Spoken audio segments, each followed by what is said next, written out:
দাদা, ও দাদা, আরে নাতি যে করতে গেলি? খেলা দেখে আসলাম। ও তা খেলা কিরম দেখলি? খেলা দেখলাম মোটামুটি অনেক সুন্দর খেলা, কিন্তু দাদা এবার তো খেলা চলতেছে, তুমি কোন দল সাপোর্ট করো? কে তুই জার্সি দিয়ে দেওয়াস না? কোন দল সাপোর্ট করি? ব্রাজিল সাপোর্ট করি, ব্রাজিল। হাই হাই, তুমি এখনো ব্রাজিল করো? হ্যাঁ। তাহলে শোনো, পারবা না তোমরা নিজে বিশ্বকাপ, তোমরা পাইরো না ইয়াদাব, কাছে এসে খাইয়া দাও ঠান্ডা দেবে না, বাবা কাছে এসে খাইয়া দাও ঠান্ডা দেবে না।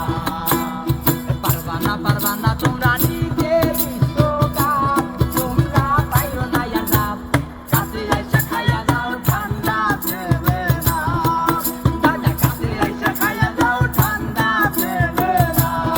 আর নাতি কি কস না কস তুই জানোস না? এবার আমরা হেক্সা মিশনে নেমে পড়ছি। এবার কাম আমরা নিয়ে আইসাবো। বন্ধু যাত্রী গায়ে নিয়া মুখে বড় কথা, বিশ্বকাপে শেষে দেখি মনটা তোমার ব্যথা। বন্ধু যাত্রী গায়ে নিয়া মুখে বড় কথা, বিশ্বকাপে শেষে দেখি মনটা তোমার ব্যথা। একটা স্বপ্ন বুকের মাঝে চলে বছর কাপ, দাদা পাইরো না ইয়াদাব, কাছে এসে খাইয়া দাও ঠান্ডা দেবে না, ও দাদা কাছে এসে খাইয়া দাও ঠান্ডা দেবে না। কে রাগ করলো দাদা? আর রাগ করবো কে? তুই জানোস না? এবার আমগো দলে নেইমার আছে। নেইমার একলা গেলে তো কাপ নিয়ে ফেলাম রে।